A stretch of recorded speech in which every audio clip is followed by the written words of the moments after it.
name is Quincy Parrish, and I'm here once again with my co-guest, Josh Rutensky. How you doing, Josh? I'm doing great. How are you? Doing well. Um, I wanted to talk about a topic that I didn't really get a chance. I guess we ran out of time on our previous shows. I didn't really get a chance to touch on, but this whole Johnny Manziel fiasco. I believe he has like some alcoholic. I think he was in rehab for like alcohol abuse.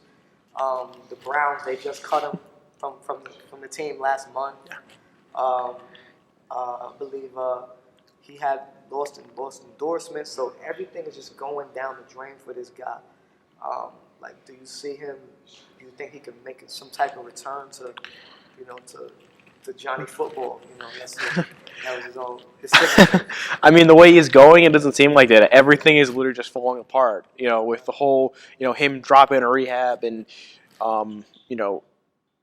basically he just got cut.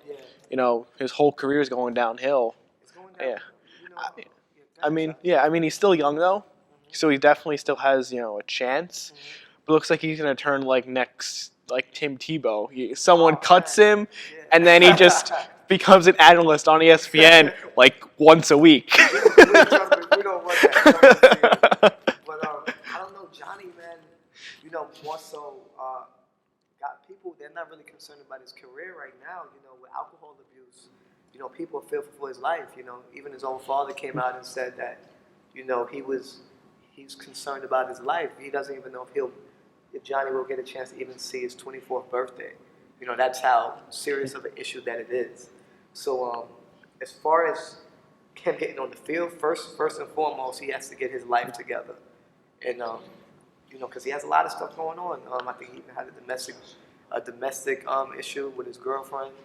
I think his agent dropped him, Drew Rosenhaus, he's one of the more renowned and popular NFL agents. Not even NFL, just in the sports world. Period. LeBron James, he was a business partner with Johnny and LeBron James' company. They dropped him, so he has just a lot of stuff going on, man. But he has to figure out how's he gonna get his life together before he even worries about football. I mean, it's really sad. I mean, you hate to see anybody, especially at such a young age, go through something like this, and that they don't even think he's gonna make it past 24 is even sadder. But I mean, he's had a lot of abuse. He's, and alcohol. It can be a serious thing, and if you have a problem with that, it's definitely time to do something about it. And dropping out of rehab isn't going to do anything. Right, yeah. I mean, you just think about from when he started. He was Johnny Football, Heisman Trophy winner. Just like this box office, football player. This reckless, great football player on the field. Kind of a rebel in a way. Kind of like does his own thing off the field, but kicks everybody's butt on the field. But now he's made it to the league. Things have changed in a dramatic fashion for him. But I mean, I'm pulling for the guy, man. He's just going through some issues right now. I believe that he has potential to, have a good NFL career. Yeah. Yeah, I mean, we'll definitely have to see. But Yeah. anyway, changing. We've been talking a lot about the Mets, I feel like, on the show. Yeah, that's because of you. Yeah, and a lot about Noah Syndergaard. Right. But I think, besides that, Right. what a game he had yesterday. Right. Not only did he pitch 8 innings, he had 6 strikeouts, 2 runs. Right. Not a bad game at all. Right. But put that aside for a minute. Yeah. The Mets won 4-3. Yeah. He had 2 home runs and 4 RBIs. Man, I mean, 2 home runs from a pitcher. I don't know how frequent that actually happens. Doesn't happen too often. I think the record is 3. Yeah. But even it's funny because I believe Bartolo Colon, I think he hit a home run. He did it. I think last week or 2 weeks ago. So I mean, their pitchers they're hitting better than the actual position players right now. They're carrying the weight, but as far as Syndergaard, man, he's looking like the ace that they expect him to be. 2 home runs. I mean, you're not gonna get that every day from from your starting pitcher. But I mean, it definitely helps. It helps his cause. For sure. Yeah. Crazy part is that Yeah. this is his. Well, I mean, last year he came up about the middle of the year, Right. but it's the second year, his first full year, and this is his third career home run. Yeah.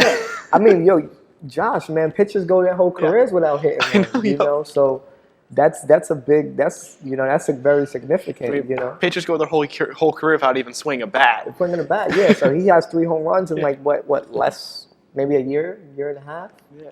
So Not even. I mean, not even. So hopefully, man, because the Mets, they need all the help they can get on offense. I know they're strong pitching staff, but sometimes the offense, they can go up. They can be up and down a little bit. So any help that you can get from the offense. Well, I think one of their. I mean, they've had a great season so far. I think one of their problems is they rely a lot on the home run. Right. You don't really see them playing like the small ball. Right. They really just hit home runs. Yeah, and that's not. No. That's something that I think that needs to be improved on, especially in the National League. The National League is more, it's more of a pitcher's league. There's no designated hitter.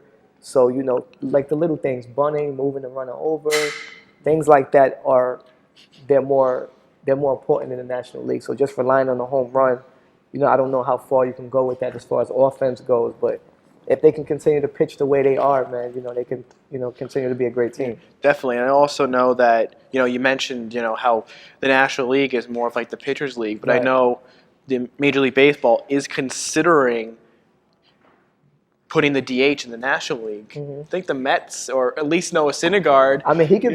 Noah Syndergaard could be the DH. Even that, I don't even know. The DH. I think it would be a good idea. Because no offense, I don't really want to see the pitchers hit. Because most of them, they don't know how to hit. They haven't been trained to hit. That's not what they get paid for. They get paid to throw the ball and get outs. So I'd rather see a professional hitter, a designated hitter in there, with the worthy at bat. I mean, I see where you're coming from, but the fact that I've kind of always been a Mets fan. I kind of grew up in National League Baseball. I'm not used to I'm used to the pitcher hitting, and I guess you could also arguably say a lot of purists are against it. Yeah, but you could also arguably say that Noah Syndergaard had 2 home runs. Pitchers don't usually do that. Yeah.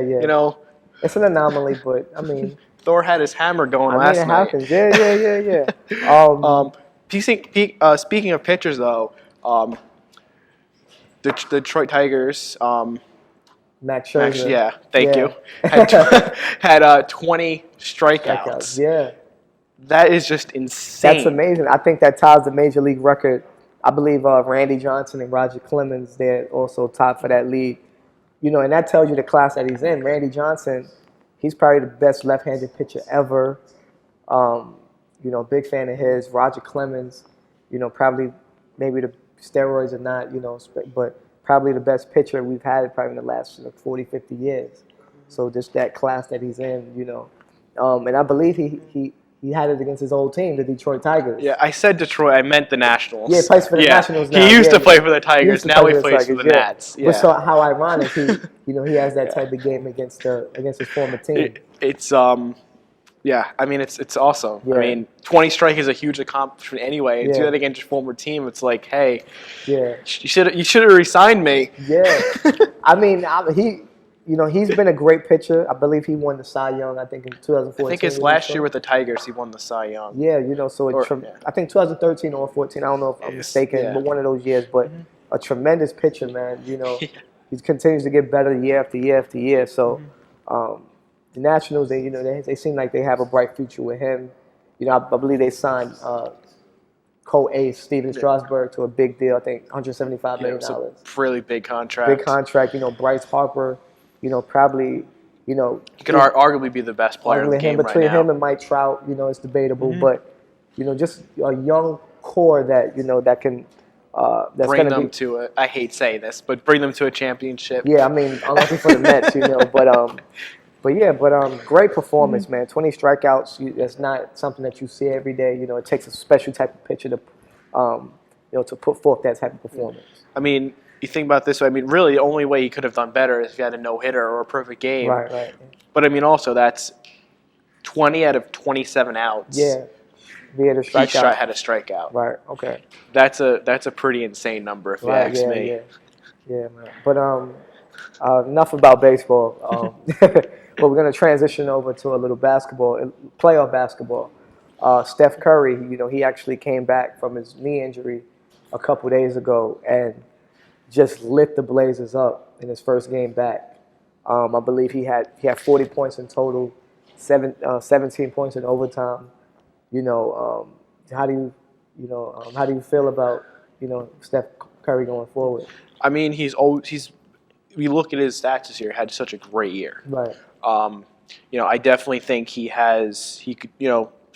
He's that core Yeah. of Golden State. I mean, yes, they have what's his name? Klay Thompson. Yeah, thank you. Draymond Green. Yeah. Yep, they have a great core already, a great Right. big three. Mhm. But Curry is like that. He's that that guy. star. He's He's the that guy. superstar. Yeah, He's the everything. one that takes control. Yeah, He's yeah. the point guard. He's supposed to, spread the ball around and, score the points and lead everybody and be that playmaker. Absolutely. Yeah. Yeah. And if they're going to win the championship, which I definitely think they have a pretty good chance of winning. I mean, we'll get Right. into predictions in, a few minutes. Yeah. But I Mhm. definitely feel like if they're going to win, he has to be on the court. Absolutely. Yeah. Steph. On top of that, after that big performance he put forth, next day, given the MVP of the league unanimously, and it's well deserved. All these 3-point records. I think he led the league in steals, the best regular season team in NBA history. So that's well deserved by Steph. And then last night, actually closing out the series in a great game, by the way, by Portland. I believe Steph had 20, 29. Great game by him, but just three great days for him. Able to come back healthy and make a big time impact MVP award and to close out the series. So now they're waiting for their next opponent. Whether it be the Oklahoma City Thunder or San Antonio Spurs. So that I'm waiting for it. It should be a good series. So So getting to that, who do you think is going to win this year? Well, I just wanted to touch on like OKC and the Spurs because that would be the next series. All right. Yeah, they actually. So yeah. Preview of Don't the get next too series. ahead of yourself. Yeah. But yeah, I think the Oklahoma City Thunder, they're up by 3-2 with a home game tonight. So I think Oklahoma City is going to close it out tonight and meet Golden State in the Western Conference Finals. I could definitely see that. Right. Yeah.